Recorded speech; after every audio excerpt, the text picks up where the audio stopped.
Hello friends, welcome back to my channel Positive Spirit, and in today's lecture we're going to discuss about what do you mean by auditing and its quoted definition and its various elements.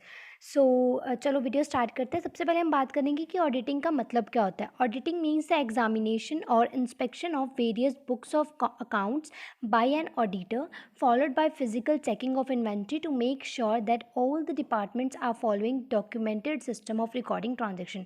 Auditing का मतलब होता है examine करना और inspect करना various books of accounts को, और इनको एग्जामिन और इंस्पेक्ट कौन करता है? ऑडिटर करता है, और वो फॉलो करता है, फिजिकल चेकिंग करता है इसकी इन्वेंट्री की, और वो मेक श्योर करता है कि जितने भी डिपार्टमेंट्स के जितने भी डॉक्यूमेंटेड हैं सिस्टम है वो पूरी तरह उन्होंने वेरिफिकेशंस इन रिकॉर्ड की हैं ट्रांजेक्शन्स या नहीं, और it is done to ascertain, और ये इसलिए किया जाता है ताकि हमें एक्यूरेसी का पता चल सके हमारी फाइनेंशियल स्टेटमेंट्स की, जो कि ऑर्गेनाइजेशन के द्वारा प्रोवाइडेड होती है। तो ये काम कौन करता है? ऑडिटर करता है। सो ये था मीनिंग ऑफ ऑडिटिंग। सो अब हम डिस्कस करेंगे इसकी कोटेड डेफिनेशन। और गाइस, कोटेड डेफिनेशन जैसे लिखी होती है ना, आपको एज इट इज़ वैसे ही अपने एग्जाम्स में लिखनी होती है, अदरवाइज इसके मार्क्स काट लेते हैं टीचर्स। तो अगर यहाँ पे ऑडिटिंग के बाद इज़ लगा है तो आप ऑडिटिंग के बाद ए नहीं लिख सकते हो, इज़ ही लिखना पड़ेगा, ऐसा होता है इसमें, ठीक है। सो अकॉर्डिंग टू मोंटेगोमरी, इन्होंने डेफिनेशन दी है कि ऑडिटिंग एक सिस्टमैटिक एग्जामिनेशन है बुक्स और रिकॉर्ड्स का ऑफ अ बिजनेस, एक बिजनेस की और other organisation in order to ascertain और वेरीफाई द रिपोर्ट अपॉन। मतलब कि और ऑर्गेनाइजेशंस भी इससे क्या करती हैं? अपने अकाउंट्स को वेरीफाई करती हैं, अपनी रिपोर्ट्स को वेरीफाई करती हैं, और फैक्ट्स जो इनके फाइनेंशियल ऑपरेशंस के रिगार्डिंग होते हैं और उनके रिजल्ट से रिगार्डिंग होता है, ठीक है। तो ऑडिटिंग का सिंपल सा एक मीनिंग क्या है कि इसमें हम क्या कर इसमें हम नहीं, ऑडिटर, जो ऑडिटर होगा वो क्या करता है?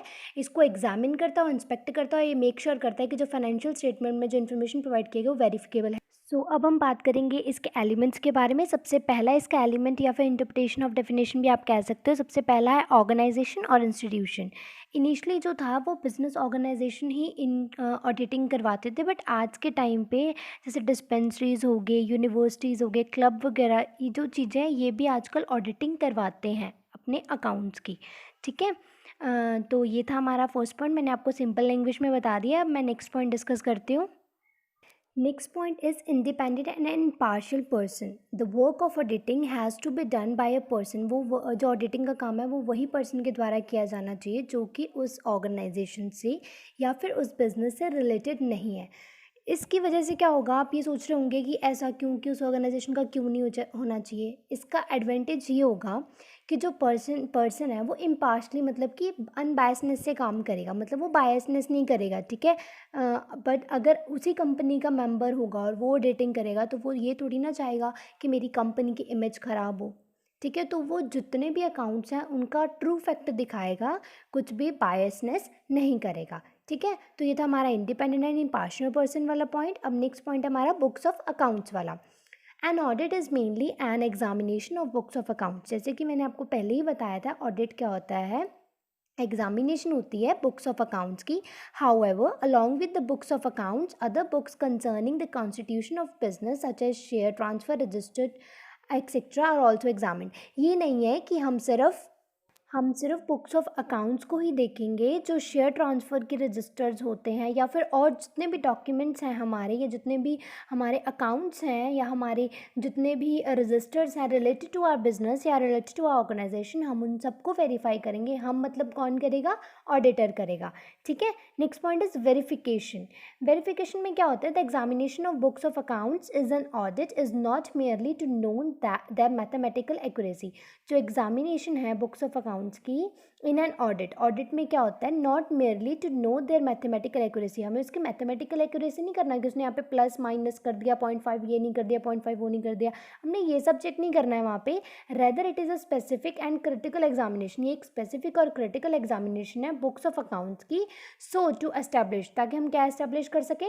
एक्यूरेसी एस्टैब्लिश कर सकें, ट्रूथफुलनेस एस्टैब्लिश कर सके, कॉम्प्लीटनेस एस्टैब्लिश कर सके, and extent of compliance with regulations of accounts, ताकि हम अपने अकाउंट्स को ट्रूथफुलनेस में यानी कि कंप्लीटली एक्यूरेट कर सकें, ये काम होता है उसका, ऑडिटर का। ये नहीं कि उसने प्लस माइनस चेक करना, बट उसने काम इस ढंग से करना है ताकि अगर कोई दूसरा पर्सन भी अकाउंट्स को आके, बुक्स को आके देखने लग जाए तो उसको ये ना लगे कि हाँ इसने कुछ बायसनेस की है या इसने अकाउंट्स में कुछ गड़बड़ करी है। ठीक है, अब हम नेक्स्ट पॉइंट पे चलते हैं, वो है हमारा period. An audit is an examination of books of accounts for a specific period which is usually the financial year. Auditing किस टाइम पे होती है? फाइनेंशियल ईयर जब हमारा एक टाइम होता है, वो स्पेसिफिक टाइम पीरियड है इसके लिए, उसी टाइम ऑडिटिंग की जाती है। और ऑडिट एग्जामिन्स क्या करता है? अब वो वही है ना कि वो एग्जामिन क्या चीज़ कर रहा है, हम वो हर बार बोल रहे हैं कि एग्जामिनेशन होती है बुक्स ऑफ अकाउंट्स की, बट वो एग्जामिन क्या करता है? वो बैलेंस शीट एग्जामिन करता है, profit and loss account examine करता है उस पीरियड के, जिस पीरियड की फाइनेंशियल रिपोर्ट बन रही है, एंड रिपोर्ट्स को ध्यान में रखता है to whether they depict a true or false view of state and affairs of the organization। कि जो बैलेंस शीट है, जो प्रॉफिट एंड लॉस अकाउंट है, वो ट्रू पिक्चर दिखा रहा है बिजनेस की या फिर नहीं, या फिर उसमें कुछ गड़बड़ कर रखी है। ये सब कौन देखता है? ऑडिटर देखता है। ठीक है, so our next point is voucher and documents. ये तो 11th एंड 12th में सब कॉमर्स वाले बच्चों को तो सबको पता होगा कि वाउचर्स क्या होते हैं। ठीक है, बाकी फिर भी मैं आपको आगे बता दूंगी। In an audit main basis of examination are vouchers and documents. Auditing में मेन बेसिस किसके ऊपर होता है? एग्जामिन किसको करते हैं हम? वाउचर्स और डॉक्यूमेंट्स को। The books of account should not contain any transaction without a voucher. मतलब कि बुक्स ऑफ अकाउंट्स में कोई भी ट्रांजेक्शन बिना वाउचर के नहीं एंटर की जा सकती है। Neither should there be any voucher that is not included in the books of accounts. सबसे पहले हम क्या करते हैं? बुक कीपिंग मेंटेन करते हैं। सबको अकाउंटिंग साइकिल याद होगा ना हमारे कॉमर्स का, तो उसमें सबसे पहले क्या किया जाता है? बुक कीपिंग बनाई जाती है। मतलब कि जितने भी अकाउंट्स हैं वो सारे बुक्स में पहले किए जाते हैं, उसके बाद हम क्या करते हैं? अकाउंटेंसी पे आते हैं या फिर अकाउंटिंग पे आते हैं। तो बुक कीपिंग में सब अकाउंट्स बुक्स में आएंगे, तो वो एंट्रीज हम कहाँ से कर रहे हैं? हम वाउचर्स से करते हैं, डॉक्यूमेंट से करते हैं। वाउचर्स एग्जांपल मैं आपको दे देती हूँ, जैसे इनवॉइसेस हो गए या कॉन्ट्रैक्ट्स हो गए या कॉपीज़ ऑफ डॉक्यूमेंट्स हो गए, ये सारे इसके एग्जाम्पल हैं। और भी बहुत एग्जाम्पल आपको यहाँ पे शोन हो रहे होंगे। ठीक है, तो इन सब से रिलेटेड हम क्या करते हैं? एंट्रीज करते हैं। बिकॉज अगर हमें कोई पूछ ले कि ये एंट्री आपने कहाँ से की, तो आपके पास उस चीज़ का प्रूफ होना चाहिए कि हाँ ये इस वाउचर में से ये एंट्री आई है और हमने इसको यहाँ पे पोस्ट किया है। ठीक है, next point is information and explanation। even though the basis of examination of the books of accounts are the vouchers। हमें ये पता है कि जो बेस है वो क्या है? वाउचर से एंट्रीज हो रही हैं।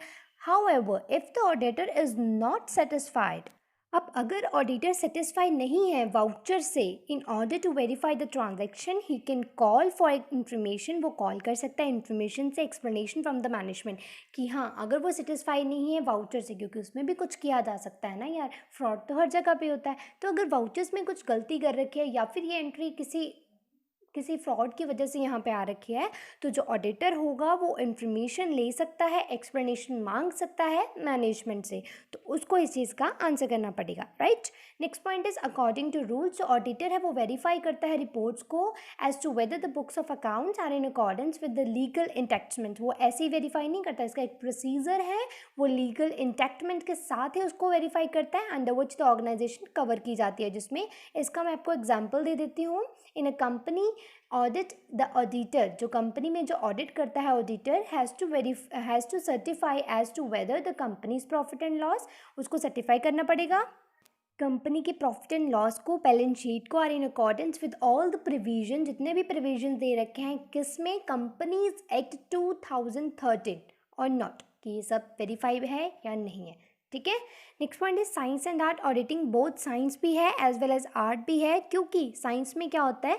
सब स्पेसिफिक ऑब्जेक्टिव्स होते हैं जो कि अचीव करने होते हैं, और आर्ट में क्या होता है? कुछ गाइड्स होती हैं how to achieve those objective, कि हम उनको अचीव कैसे कर सकते हैं। This one hand auditing is a science whereas other hand auditing is also an art, क्योंकि ये एक ऑब्जेक्टिव को, क्या ऑब्जेक्टिव अचीव करना है और उसको कैसे अचीव करना है, इसमें दोनों चीज़ें होती हैं।